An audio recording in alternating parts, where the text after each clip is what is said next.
ठीक है, वो एलिमेंट जो ए में भी होंगे या फिर बी में होंगे, उनका जो सेट बनता है उसको यूनियन सेट कहते हैं। It is denoted by A union B and is read as A union B. यदि फॉर एग्जांपल आप कहते हैं कि ए यूनियन बी में एक्स एलिमेंट है, दैट मीन्स एक्स या तो ए में होगा और या फिर एक्स आपका बी में होगा। मीन्स यदि आपका ए यूनियन बी में एक्स बिलोंग कर रहा है तो एक्स बिलोंगिंग टू ए होगा और एक्स बिलोंगिंग टू बी होगा। ठीक है, इसको यदि आप इस टाइप से लिखना चाहें कि यदि एक्स बिलोंग कर रहा है ए यूनियन बी में, that means that implies x belonging to A और एक्स बिलोंगिंग टू बी। इस टाइप से आप इसको यहां पर लिख सकते हैं। ठीक है, यदि कोई एक एलिमेंट उसके यूनियन में बिलोंग करता है, दैट मीन्स या तो वो ए सेट में होगा या फिर वो बी सेट में होगा। इसका मीन्स ये आ जाता है that implies x belonging to A और x belonging to B. Second, एक और बहुत विशेष ध्यान रखने वाली बात होती है यदि नॉट बिलोंग कर रहा है। यदि हमने एक ऐसा एलिमेंट ले लिया जो ए यूनियन बी में बिलोंग नहीं कर रहा है, ये क्या इंप्लाइज करेगा कि यदि ए यूनियन बी में नहीं बिलोंग कर रहा है, that means X does not belonging to A and X does not belonging to B. ये आपका आ जाएगा। ठीक है, फॉर एग्जाम्पल, एक सिंपल एग्जाम्पल के तौर पे हम दिखा रहे हैं, इसका बहुत ज्यादा यूज नहीं है, लेकिन जिन्होंने स्टार्टिंग से नहीं पढ़ा होगा उनके लिए हम बता दे रहे हैं, क्योंकि आपको जो भी है मेन सेट थ्योरी पर वर्क करना है, वो सेट बिल्डर फॉर्म पर। टेबुलर फॉर्म पर अब इतना ज्यादा फोकस नहीं करेंगे, लेकिन एक सिंपल एग्जांपल के थ्रू हम आपको समझा दे रहे हैं। यदि आप कहते हैं कि सेट ए में 2 4 6 है एंड सेट बी में 4 6 8 है, तो उसके यूनियन के सेट में जो है वो क्या आ जाएगा 2 4 6 8। ये वैल्यू आपकी आ जाएगी उसके यूनियन के सेट में।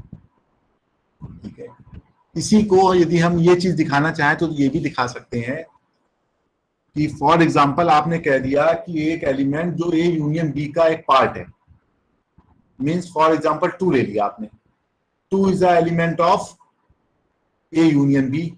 ठीक है, ये क्या इंप्लाइज करेगा, ये 2 इज एलिमेंट ऑफ ए और 2 is the element of B. या तो 2 ए का एक एलिमेंट होगा या 2 बी का होगा। तो इससे क्या दिख रहा है, 2 जो है ए का एलिमेंट है। यहां से थोड़ा सा आपको क्लियर होगा। यदि हम कहना चाहते हैं कि एक्स बिलोंग कर रहा है ए यूनियन बी में, तो ये क्या मीन्स बता रहा है कि एक्स ए में होगा या फिर एक्स बी में होगा। सेकंड, आप कहते हैं कि यदि X does not belonging to A union B, that means यदि आपने कह दिया कि एक एलिमेंट जो ए यूनियन बी में नहीं है, फॉर एग्जांपल आपने 5 ले लिया, तो इसका मतलब 5 ना तो ए में होगा ना बी में होगा, या 5 ए में भी नहीं होगा और 5 बी में भी नहीं होगा। इस टाइप से आप लिखें। ठीक है, एक ही कॉन्सेप्ट रखेंगे तो ज्यादा पढ़ ले जाएंगे और सारे क्वेश्चन इससे आपके कवर होंगे। ठीक है, बहुत ज्यादा फॉर्मुलों में वेरिएशन नहीं रखिएगा। ठीक है, तो एक ही लैंग्वेज और एंड से हम आपका स्टार्ट कर रहे हैं और पूरा इसी में ही कंप्लीट करेंगे। ठीक है, बहुत ज्यादा वेरिएशन नहीं देंगे। तो यदि आप कहते हो जैसे फॉर एग्जांपल 5 यदि ए यूनियन बी में नहीं बिलोंग कर रहा है, तो 5 ना तो ए में होगा और ना 5 बी में होगा। इससे ये मतलब आ गया आपका। ठीक है, और आप इसमें इसको विशेष ध्यान रखिएगा पेपर के लिए कि एक्स यदि डॉट बिलोंग करता है तो एंड आता है, एक्स बिलोंग करता है तो और आता है। नेक्स्ट, आपका ये चीज क्लियर हो गई ना? किसी को कोई डाउट है फर्स्ट वाले में? नेक्स्ट टॉपिक डिस्कस करें इसका,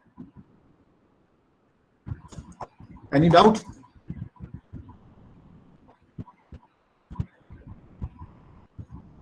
एक आध स्टूडेंट जो है बताते जाया करिए हम लोग को। ठीक है, तो सेकंड इसका आ गया। ठीक है, अनम्यूट करके भी बता सकते हैं आप लोग। Intersection of two set, intersection that means common element. Let A and B be two sets. The intersection of A and B is the set of all those elements which are common to A and B both. वो element जो दोनों में common होंगे वो क्या कहलाएंगे? आपके intersection के सेट के एलिमेंट कहलाएंगे। ठीक है, दैट मीन्स आप ये कहना चाहते हैं कि यदि it is denoted by A intersection B, ये कैसे डिनोट होता है? ए इंटरसेक्शन बी इस टाइप से डिनोट होता है, and is read as A intersection B. For example, यदि आप कहते हैं कि ए इंटरसेक्शन बी में एक्स एलिमेंट है, तो एक्स ए में भी होगा एंड एक्स बी में भी होगा। इसका मतलब ये आ रहा है, ठीक है, दोनों में कॉमन होगा। यदि आप इसको मैथमेटिकल फॉर्म में दिखाना चाहते हैं तो इस टाइप से दिखा सकते हैं। कि x belonging to A intersection B, that implies x belonging to A and x belonging to B। इस टाइप से भी आप दिखा सकते हैं। ठीक है, मीन्स दोनों में कॉमन और लग गया ना बीच में, यहाँ पे या लगा हुआ है। ठीक है, x A में भी होगा और x B में भी होगा। सेकंड आप कहते हो कि x does not belonging to A intersection B, that means x does not belonging to A और x does not belonging to B। ये मेन कॉन्सेप्ट है, इसको ध्यान में रखिएगा आप लोग। फॉर एग्जाम्पल, एक एग्जाम्पल के तौर में आप दिखाना चाहें तो इस टाइप से भी आप इसको दिखा सकते हैं। ठीक है, ये आपके समझने के लिए है। यदि आप कहते हैं कि A में 2 4 6 है और B में 4 6 8 है, तो A इंटरसेक्शन B में क्या आ जाएगा, 4 6 आ जाएगा। अब इसमें यदि हम इसको दिखाना चाहें तो दिखा सकते हैं। ये भी आपने कह दिया कि A इंटरसेक्शन B में कोई x एलिमेंट है, x मान लीजिए आपने ले लिया 6 is the element of A intersection B। ये क्या इंप्लाइज करेगा, 6 जो है A में भी होगा और 6 B में भी होगा, ये इंप्लाइज करेगा। That means 6 belonging to A and 6 belonging to B। ठीक है, यहाँ पे क्या लगेगा, एंड लगेगा। क्यों, क्योंकि वैसी ही उसकी जो है लैंग्वेज आ रही है, लैंग्वेज के अकॉर्डिंग आप इसमें अप्लाई करेंगे। x belonging to A and x belonging to B, ये वैल्यू आ गई। अब नॉट बिलोंग में और क्यों लग जाता है, तो वो चेक भी कर सकते हैं यहाँ पर कि जैसे आपने कह दिया कि x जो है वो नॉट बिलोंग कर रहा है A इंटरसेक्शन B में,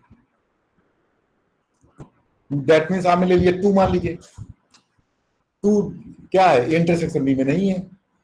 इसका मतलब या तो 2 A में नहीं है या फिर 2 B में नहीं है। हो सकता है A में हो या B में हो, लेकिन दोनों में नहीं होगा। दैट मीन्स ये क्या कहेगा, यदि 2 A इंटरसेक्शन B में नहीं बिलोंग कर रहा है, x does not belonging to A intersection B, तो that implies x does not belonging to A और x does not belonging to B। या तो 2 A में नहीं होगा या फिर 2 B में नहीं होगा। ठीक है, ऐसा नहीं है कि दोनों में नहीं हो और ऐसा भी नहीं है कि दोनों में हो जाए।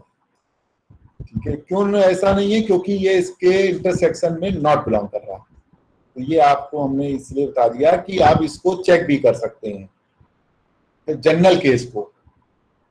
अब इसमें और आ जाता है disjoint set. Disjoint set means no common element. ठीक है, कभी भी सेट में 0 नहीं होता।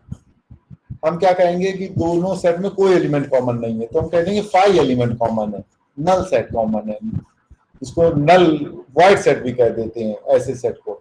तो 2 sets A and B are said to be disjoint if A intersection B equal to 5।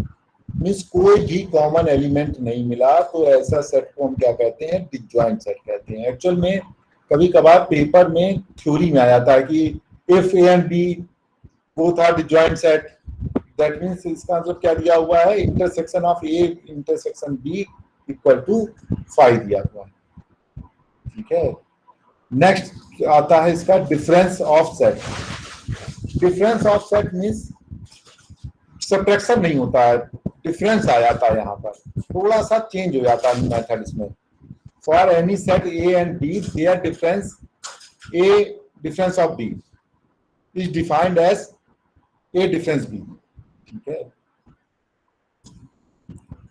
That means यदि A डिफरेंस B में x एलिमेंट है, तो इसका मीन्स क्या है, x A में होगा एंड x B में नहीं होगा।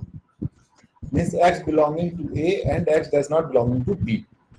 यदि A डिफरेंस ऑफ B में x एलिमेंट है तो दस x बिलोंगिंग टू, यदि इस टाइप से दिखाना चाहें आप कि x belonging to A minus B, A difference of B, minus नहीं, A difference of B, that implies x belonging to A and x does not belonging to B।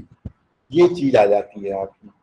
एक example के थ्रू हम आपको समझाते हैं कि क्या होता है ये चीज। जैसे आपने कह दिया कि A में 2 4 6 है और B में 4 6 8 है, तो A डिफरेंस ऑफ B में क्या होगा, 2 होगा। ये सब्ट्रैक्शन नहीं है, सब्ट्रैक्शन होता तो हो सकता है कि -8 भी आप कहते हैं क्यों नहीं आया। ये डिफरेंस है, डिफरेंस बिटवीन 2 सेट। ठीक है, तो A डिफरेंस B क्या हो जाएगा, 2 हो जाएगा। मीन्स 4 6 इससे जो है वो डिलीट कर दिया हमने। ठीक है, तो ये डिफरेंस ऑफ सेट हो जाता है। Means x belonging to A होता है एंड आ जाता है x does not belonging to B हो जाता है। इसी में एक कॉम्प्लीमेंट आ जाता है। कॉम्प्लीमेंट मीन्स उस सेट में अवेलेबल नहीं है, उसके बाहर कहीं हो सकता है, ठीक है। Complement of a set, complement of a set क्या होता है हम आपको बता दें कि यदि एक्स ए में नहीं है तो इसका मतलब कहाँ है, एक्स ए डैश में है। ये एक मेन ध्यान रखिएगा, एक फॉर्मूला ही आप समझ लीजिए कि यदि ए किसी कॉम्प्लीमेंट के सेट में है x element, that means x कहाँ पर नहीं है, एक्स उस सेट पर नहीं है। फॉर एग्जाम्पल यदि आप कहते हैं तो 8 ले लीजिए, यहाँ पर 8 जो है वो ए में नहीं है, तो 8 कहाँ पर है, 8 ए डैश में है, 8 ए के बाहर कहीं होगा, ठीक है। तो ये चीज का कॉन्सेप्ट यहाँ पर कॉम्प्लीमेंट ऑफ ए सेट में आ जाता है। तो ये हमने जो है वो 3-4 मेथड लिख दिए हैं, उसी से सारे क्वेश्चन सॉल्व करने की हम सॉल्व करेंगे हम लोग।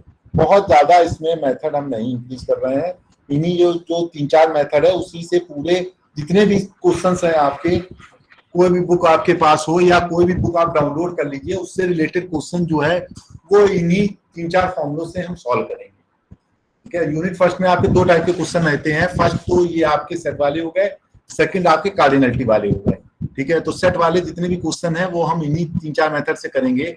कुछ को बहुत से क्वेश्चन हमने लिख दिए हैं, और यदि बुक में भी आपको कोई ऐसा क्वेश्चन मिलता है तो उनको भी इन्हीं मेथड से हम इसको सॉल्व करने की पूरी कोशिश करेंगे, ठीक है।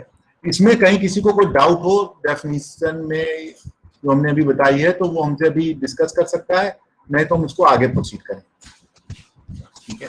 किसी को कोई डाउट है कि आगे प्रोसीड कर दें? सर कॉम्प्लीमेंट ऑफ सेट्स बता दीजिए। कॉम्प्लीमेंट आपको फिर से बता दे रहे। कॉम्प्लीमेंट क्या होता है हम आपको बता दें कि जैसे कि आपने कह दिया कि एक सेट है, उसमें कोई एक एलिमेंट ले लिया, जैसे आपने 2 ले लिया तो 2 बिलोंग टू ए है, 4 बिलोंगिंग टू ए है, 6 बिलोंगिंग टू ए है, but 8 does not belonging to A है। दैट मीन्स 8 कहाँ होगा, उसके बाहर कहीं होगा, ठीक है। यदि आप यूनिवर्सल सेट के अंदर सब बात कर रहे हैं तो यदि आप वेन डायग्राम में इसको देखते हैं तो आप क्या करेंगे, जैसे कि आपने एक वेन डायग्राम बनाया, वेन डायग्राम में आपने बीच में एक रिंग बना दी, तो जब आप सेट करेंगे तो वो रिंग छोड़ देंगे, उस सेट को छोड़ देंगे, इस सेट को, और बाकी पूरा हिस्सा जो है वो आप सेपरेट कर देंगे। तो वो क्या बताता है, उसका कॉम्प्लीमेंट बताता है। मीन्स उस रिंग जो बनाई थी, जो सेट बनाया था हमने रिंग शेप में बीच में, उसको छोड़ के और कहीं बाहर हो सकता है, ठीक है। जैसे कि आप जो है वो कैंपस में नहीं है, इसका मतलब कैंपस के बाहर कहीं पर होंगे गिवन सेट पर। तो यूनिवर्सल सेट से ही ये जनरेट हो जाता है आपका। यदि आप कॉम्प्लीमेंट कहते हैं, यदि A is a subset of universal set है, then the complement of A is denoted by A dash. A dash से डिनोट करते हैं, ठीक है। तो ए डैश दैट मींस जो एलिमेंट ए में नहीं है वो कहाँ होंगे, ए डैश में होंगे। इसको इस टाइप से भी कह सकते हैं कि intersection of A and A dash equal to 5 होता है, ठीक है। ए और ए डैश का इंटरसेक्शन यदि आप लेंगे तो वो क्या हो जाएगा, 5 एलिमेंट हो जाएंगे, ठीक है। उनमें कोई भी एलिमेंट कॉमन नहीं होगा। ए डैश क्या है, ए के सारे एलिमेंट छोड़ के जितने भी एलिमेंट बचे वो ए डैश में आ जाएंगे, ठीक है। तो ये चीज आती है इसकी कॉम्प्लीमेंट। तो कॉम्प्लीमेंट में आप क्या कह सकते हैं, यदि एक्स आपका ए डैश में बिलोंग कर रहा है, दैट मीन्स एक्स आपका कहाँ नहीं बिलोंग कर रहा है, ए में बिलोंग नहीं कर रहा। या फिर आप ये कह सकते हैं कि एक्स आपका ए में नहीं है, तो इसका मीन्स क्या हो गया, आपका एक्स आपका कहाँ पर है, आपका एक्स जो है वो ए डैश में है। इस टाइप से आप बता सकते हैं कि ए एक्स यदि आपका ए में नहीं है तो इसका मतलब एक्स कहाँ पर है, ए डैश पर है। ये आ जाता है कॉम्प्लीमेंट ऑफ अ सेट। इसका आप यूज करेंगे तो और आपको क्लियर समझ में आएगा, ठीक है। तो हम अभी एक बार स्टार्ट कर दे रहे हैं आपके क्वेश्चन, उसके बाद फिर हम आपसे डिस्कस कर लेंगे। जैसे कि फर्स्ट क्वेश्चन है आपका, if A B C are any 3 set then prove that A union B union C equals A union B union C। ये एक आपका फर्स्ट क्वेश्चन है कि आपको 2 सेट इक्वल दिखाने हैं। अब 2 सेट इक्वल कब होते हैं, एक बात ये आती है आपकी, हम आपको समझा दें कि 2 सेट इक्वल उसी कंडीशन में होते हैं जब एक दूसरे के सबसेट हो जाएंगे, ठीक है। First set is a subset of second set and second set is a subset of first set, that means set are equal, ठीक है। सेट के कभी भी आप एलिमेंट एक एक इक्वल करके नहीं दिखा सकते। मान लीजिए सेट में 10,000 एलिमेंट है, दूसरे में भी 10,000 है, और कोई कहीं भी जाके बैठ सकता है, क्योंकि सेट में ही होता है ना कि आपकी सीटें इधर उधर हो सकती है। 1 2 3 इक्वल टू 3 2 1 इक्वल टू 2 1 3, ठीक है, तो आप कैसे दिखाएंगे बड़े नंबर के लिए? तो उसके लिए वो क्या कहते हैं कि एक दूसरे का सबसेट दिखा दें। तो सबसेट कैसे दिखाएंगे? तो आपको सबसेट दिखाने के लिए सबसे पहले एलएचएस में एक एलिमेंट लेट कर लेंगे, एक्स, जनरल एलिमेंट। ठीक है, तो इसका एलएचएस पार्ट में एक हमने एलिमेंट लेट कर लिया x, x belonging to A union B union C. और भाई जो 3-4 हमने आपको भी डेफिनेशन या मेथड बताए हैं, उन्हीं की हेल्प से सारे क्वेश्चन सॉल्व करेंगे, कोई भी क्वेश्चन हो। ठीक है, तो हमने क्या किया, x belonging to A union B union C कर दिया। ये क्या एम्प्लाइज करेगा, x belonging to A union B, और लगता है यूनियन में यदि बिलोंग कर रहा है तो क्या लगाते हैं हम, और लगाते हैं, एक्स बिलोंगिंग टू सी, ये वैल्यू आ गई। अब क्या करेंगे, एक्स बिलोंगिंग टू ए और एक्स बिलोंगिंग टू बी, ये कर देंगे। ठीक है, एक्स ए में बिलोंग कर रहा है और एक्स बी में बिलोंग कर रहा है, और ये पहले से लगा x belonging to C. Proposition और एंड का जो है वो एसोसिएटिव लॉ होल्ड करता है, ये एसोसिएटिव लॉ कहलाता है। मींस इधर का स्मॉल ब्रैकेट आप इधर लगा लेंगे तो इंग्लिश प्रोपोजिशन में कोई भी इफेक्ट नहीं पड़ेगा। तो आपने क्या किया, और यही आपका आंसर में भी को ध्यान में रखते हुए हम सॉल्व करना है। ठीक है, तो हमने क्या किया, एक्स बिलोंगिंग टू ए और इसको यहाँ चेंज कर लिया, एक्स बिलोंगिंग टू बी और एक्स बिलोंगिंग टू सी। आप क्या करेंगे इसको, that implies x belonging to A और x belonging to B union C कर दिया आपने। ठीक है, मीन्स ये कैसे किया, एक्स बिलोंगिंग टू बी है और एक्स बिलोंगिंग टू सी है, ये वैल्यू आ रही है, तो ये क्या इंप्लाइज करेगी, x belonging to B union C. जब x belonging to B union C equal to आपका एक्स बिलोंगिंग टू बी और एक्स बिलोंगिंग टू सी होता है, तो उसका कन्वर्स पार्ट भी आपका एग्जिस्ट करेगा। तो आपने क्या कहा कि एक्स बिलोंगिंग टू ए और लगा है, इसका मतलब यूनियन आएगा। यहाँ पर बस इतना ध्यान रखना है कि यूनियन आएगा कि एंड आएगा, तो आपके 2-3 क्वेश्चन जो है यूनिट फर्स्ट के जितने भी आएंगे वो सारे सॉल्व हो जाएंगे, कोई भी क्वेश्चन आपका नहीं फंसेगा। तो इसके लिए आपको प्रैक्टिस करनी पड़ेगी। हम आपको इसके क्लास नोट्स भी सेंड कर देंगे, आपको उसके क्वेश्चन फिर से सॉल्व करिएगा, और कोई डाउट आए तो हमसे डिस्कस करिएगा। तो A union B union C is a subset of, subset का ये सिंबल है, इक्वलिटी नहीं आई यहाँ पर, ये सबसेट आ गया है। Means x is a element of first set implies x is also element of second set, that means first set is a subset of second set। ये वाला कॉन्सेप्ट लगा हुआ है आपका। तो आप ये क्या कहेंगे कि a union b union c is a subset of a union b union c, ये वैल्यू आपकी यहाँ से निकल आएगी, सबसेट निकलेगा। First set is a subset of second set आ जाएगा आपका। अगेन आप लेट कर लें, ये चीज सभी को क्लियर है ना? यहाँ पे किसी को कोई डाउट है तो हमसे डिस्कस कर सकता है, नहीं तो उसका जो है सेकंड पार्ट बताएं आपको। कोई डाउट तो नहीं किसी को? No sir. ओके, अब इसका जो है सेकंड क्या है, इसमें आप एक्स भी लेट कर सकते थे, अगेन लिख दिया है, लेकिन हमने डिफरेंट सिंबल लेट किया है, डिफरेंट वेरिएबल लेट किया। ठीक है, तो डिफरेंट वेरिएबल हमने बाय लेट कर दिया। आप चाहते तो एक्स भी लेट कर सकते थे। एक मिनट कुछ देर बंद करा,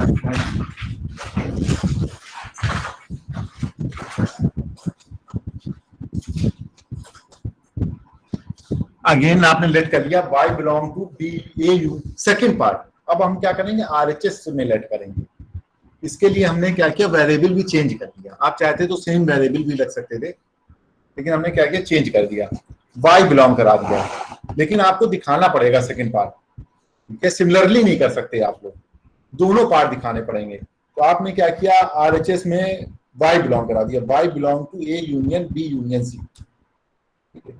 फिर वही आपने सेम कॉन्सेप्ट, यूनियन लगाया तो और लगा देंगे, y बिलोंगिंग टू ए और y belonging to B union सी।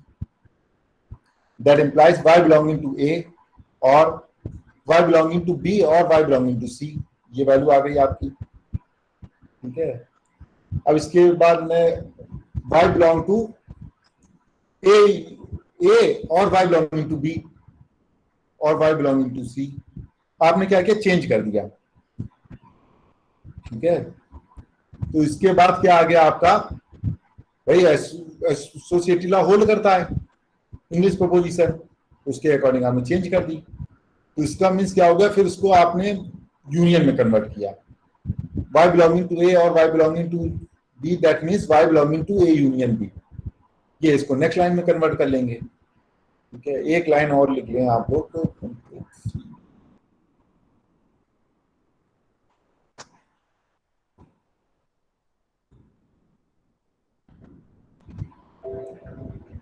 आप और को क्या करें, कन्वर्ट कर लें यूनियन परसेंटाइल। तो आपका क्या आ गया, y belonging to A union B और यूनियन ऑफ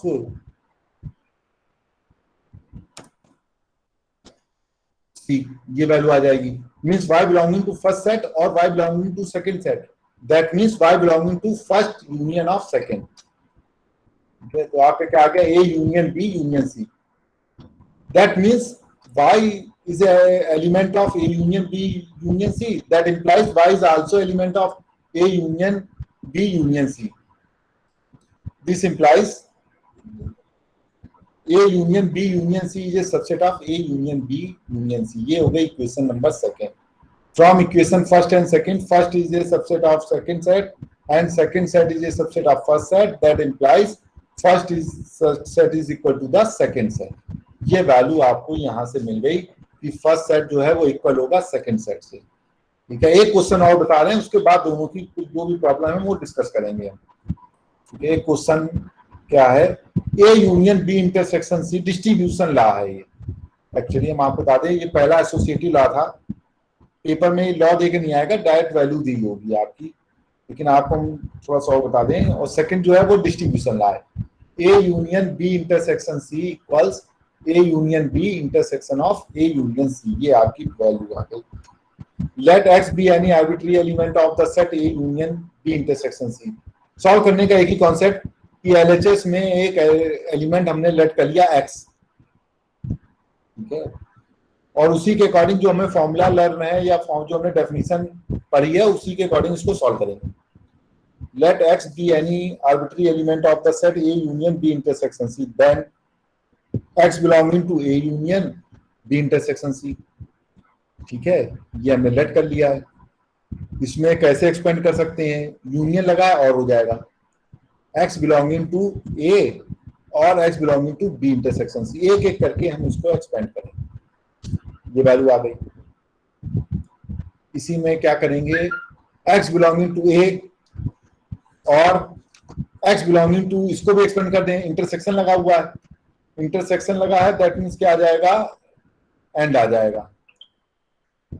दैट मीन्स क्या हो जाएगा आपका, X बिलोंगिंग टू A और X belonging to B and X belonging to C, ये वैल्यू आ गई।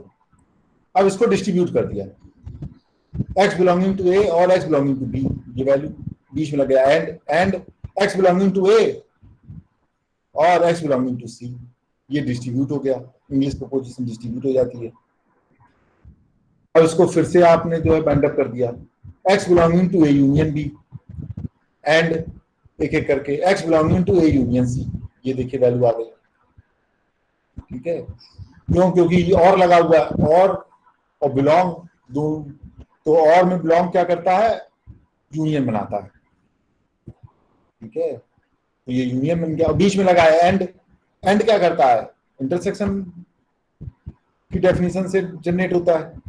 तो X belonging to A union B intersection of A union C, ये वैल्यू आ गई। इससे क्या निकला आपका कि X जो है वो इसका एलिमेंट है, दैट इंप्लाइज X जो है वो इसका भी एलिमेंट है। तो X के सारे एलिमेंट जो हैं वो इसमें आल्सो बिलोंग कर रहे हैं। ठीक है, तो इसका मतलब A union B intersection C is a subset of A union B intersection of A union C, ये वैल्यू आपकी आ जाएगी। ठीक है, तो उसके बाद हमको क्या करना पड़ेगा, अगेन भी लेट करना पड़ेगा। ये बात विशेष ध्यान रखिएगा, जब भी आप पेपर में लिखेंगे सिमिलरली नहीं लिखेंगे, उसको दोनों पार्ट आप दिखा देंगे, दोनों पार्ट आप दिखाएंगे, और हम उसको अलग सिंबल से दिखा रहे हैं, डिफरेंट सिंबल से, वेरिएबल से हमने बाय लेट कर लिया है, कोई प्रॉब्लम नहीं है, बाय लेट कर लो। RHS में उसको LHS दिखाओ, तो जो है तब जाके दोनों इक्वल होंगे। तो Y belonging to A union B intersection of A union C, उसी टाइप से एक्सपेंड कर दें। जहां पे इंटरसेक्शन है वहां एंड लगा दें, जहां पे यूनियन है वहां और लगा दें। तो ये इंटरसेक्शन है, एंड लगा दिया हमने, और यहाँ पे यूनियन है तो और लगा दिया, दोनों साइड और लग गया। ठीक है, अब इसमें क्या डिस्ट्रीब्यूशन लॉ का आपने कन्वर्ट कर लिया, x बिलोंगिंग टू ए और x belonging to B and x belonging to C, ये वैल्यू आ गई। ये क्या इंप्लाइज करेगा, x बिलोंगिंग टू, फिर आपने कर दिया x बिलोंगिंग टू ए और x belonging to B intersection C, क्योंकि एंड लगा हुआ है यहाँ पे, आपने देखिए एंड लगा, तो ये लगाया और तो यूनियन आ जाएगा। अब क्या आ गया कि y यदि बिलोंग कर रहा है पूरे सेट में, देन y बिलोंग कर रहा है इसमें भी, इसका मतलब क्या है, second is a subset of first set. अब first set is a subset of second set and second set is also a subset of first set, that means first set equal to the second set. ये आ गया। Set theory में हमेशा क्या होता है कि दोनों इक्वल कब होते हैं, जब एक दूसरे के सबसेट होते हैं। हाँ, एक बात और ध्यान रखिएगा, आप बता दें, आपकी में के क्लास में याद आया कि कभी कभार सबसेट भी आ जाता है कि first set is a subset of second set. उस केस में आप दोनों पार्ट नहीं दिखाएंगे, तब क्या करेंगे, LHS is a subset of RHS दिखा देंगे। एक बात हम और आपको बता दें, जैसे मान लीजिए पेपर में ही आ गया ये union B intersection C is a subset of A union B intersection of A union C, तो आप क्या करेंगे, एक ही पार्ट दिखाएंगे। तो उस केस में आप दोनों पार्ट नहीं दिखाएंगे, क्योंकि आपको एक पार्ट तो यही प्रूफ ही हो गया कि first set is a subset of second set. ठीक है, अब आपको किसी को कोई डाउट हो तो पूछ ले, नहीं तो जो है नेक्स्ट क्वेश्चन जो है डी मॉर्गन्स लॉ हम आपको डिफाइन करते हैं। किसी को कुछ पूछना हो, यदि कोई डाउट आ गया हो तो भी डिस्कस कर ले, फिर नहीं तो हम आगे आपको बता दें।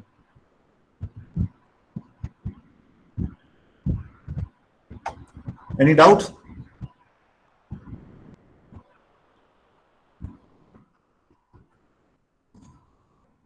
डी मॉर्गन्स लॉ डिस्कस करें।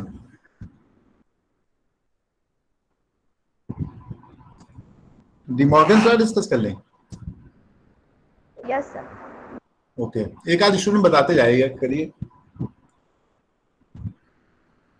If A and B is any two sets then prove that the following De Morgan's law. De Morgan's law बहुत सी फील्डों में यूज होता है, लेकिन स्टार्टिंग थ्योरी जो है वो यहीं से स्टार्ट हो जाती है आपकी।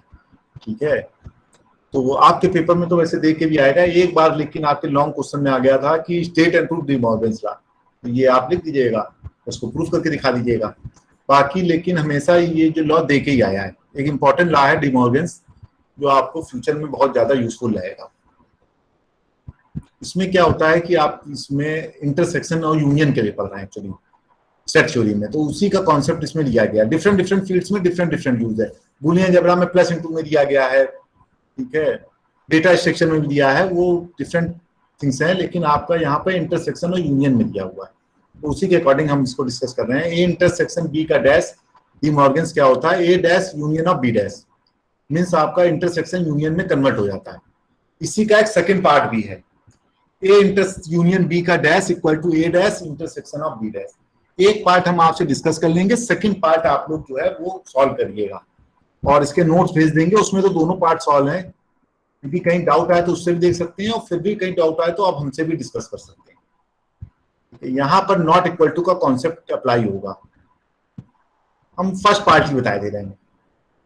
फर्स्ट पार्ट में स्टार्टिंग हम वहीं से करेंगे कि x be any element of the set A, first कोई भी सेट हो, जैसे हमने कह दिया कि let x be any arbitrary element of the set A intersection B का dash, then x belonging to A intersection B dash. That implies ये क्या होगा, डैश में है, इसका मतलब कॉम्प्लीमेंट ऑफ अ सेट है। इसका मतलब एक्स कहां नहीं होगा, x does not belonging to A intersection B. इसके एक बार जो हमने बताया उसकी प्रैक्टिस करिएगा, देन सेकंड क्वेश्चन सॉल्व करिएगा। X does not belonging to A intersection B में नॉट बिलोंग की कंडीशन आ रही है और बीच में लगा हुआ है इंटरसेक्शन, तो क्या होता है, x does not belonging to A और x does not belonging to B. ठीक है, यदि नॉट बिलोंग टू की कंडीशन है और इंटरसेक्शन है तो और आ जाता है, और उसका कॉन्सेप्ट भी हमने समझाया था कि क्यों आ जाता है, लैंग्वेज के पॉइंट ऑफ व्यू से सही है। X does not belonging to A और x does not belonging to B, not belong में आ रहा है, हम क्या करेंगे, इसको फिर कन्वर्ट कर देंगे। X does not belonging to A, that means x belong to A dash, complement of A, यदि x आपका a में नहीं है तो x कहां पर है, तो आपका x जो है वो उसके कॉम्प्लीमेंट में है, दैट मीन्स a डैश में है। x यदि आपका b में भी नहीं है तो x कहां पर है, x आपका b डैश में है, और बीच में क्या लगा है, और लगा हुआ है, दैट मीन्स x आपका a डैश में है और x आपका b डैश में है, या तो x a डैश में है या फिर x b डैश में। ठीक है, इसका मीन्स क्या आ गया आपका, x आपका a dash union of b dash में है, यूनियन लग जाता है और में यदि बिलोंग कर रहा है तो। a डैश क्या है, आल्सो अ सेट। ठीक है, कॉम्प्लीमेंट है मानते हैं, लेकिन ये भी एक सेट है a डैश, और b डैश भी एक सेट है। तो ये क्या होगा, यदि दो एक एलिमेंट किसी दोनों सेट में बिलोंग कर रहा है और बीच में और लगा है तो यूनियन आ जाएगा। तो दैट मीन्स क्या आ जाएगा कि x belonging to a dash union of b dash, ये वैल्यू आपकी आ जाएगी। ये क्या आपका गिवन करेगा कि x यदि आपका a इंटरसेक्शन b के डैश में है, दैट इंप्लाइज x आपका a dash union b dash में है, तो उसका मीन्स फर्स्ट सेट क्या होगा, सबसेट होगा सेकंड सेट का। That means a intersection b का dash is a subset of a dash union of b dash. ये वैल्यू आपकी यहां से आ जाएगी। अब हमको क्या करना पड़ेगा, इसका कन्वर्स पार्ट भी आपको बताना पड़ेगा। क्यों, क्योंकि इक्वलिटी वहीं से आएगी, सिमिलरली से नहीं आएगी। Conversely, let y be any arbitrary elements of the set A dash union of B dash। RHS में कोई एक एलिमेंट लेट कर लें, हमने इसमें क्या किया है, डिफरेंट वेरिएबल लेट किया है, डिफरेंट वेरिएबल y। ठीक है, then y belong to a dash union of b dash. y किस में बिलोंग कर रहा है, a dash union of b dash में बिलोंग कर रहा है। ठीक है, ये क्या इंप्लाइज करेगा, y बिलोंग कर रहा है a डैश पर। अब बिलोंग कर रहा है ना कोई set a dash is also a set, तो क्या होगा, और लग जाएगा बीच में। y बिलोंग कर रहा है a डैश पर और y बिलोंग कर रहा है b डैश पर। तो अब y बिलोंग कर रहा है a डैश पर, इसका मतलब y कहां नहीं बिलोंग कर रहा है, a में बिलोंग नहीं कर रहा है। y belonging to a dash, that means y does not belonging to a, और y belonging to does not belonging to b because y belonging to b dash। y यदि b dash में belong कर रहा है तो y belong नहीं करेगा b में। अब इसमें लगा है नॉट बिलोंग और बीच में लगा है और, तो क्या हो जाएगा, y does not belonging to a intersection b। और लगा होता है और नॉट बिलोंग करता है तो क्या होता है, इंटरसेक्शन हो जाता है। ये क्या इंप्लाइज करेगा, यदि आपका y A intersection b dash b में नहीं बिलोंग कर रहा है तो दैट मींस y जो है वो बिलोंग कर रहा है a इंटरसेक्शन b के डैश में। और ये आपका क्या आ गया, यदि y बिलोंग कर रहा है a dash union b dash में, दैट इंप्लाइज y बिलोंग कर रहा है a इंटरसेक्शन b के डैश में, that means a dash union of b dash is a subset of a intersection b का डैश। ये इसका कन्वर्स पार्ट से निकल आया। अब दोनों पार्ट को यदि आप ज्वाइन कर देंगे तो क्या मिलेगा कि first set is a first LHS is a subset of RHS और and RHS is a subset of LHS, that means LHS equal to RHS। ये आपका जो है वो डी मॉर्गन्स लॉ है। ठीक है, इसमें यदि किसी को कोई डाउट हो, डिस्कस करना हो तो अभी जो है वो डिस्कस कर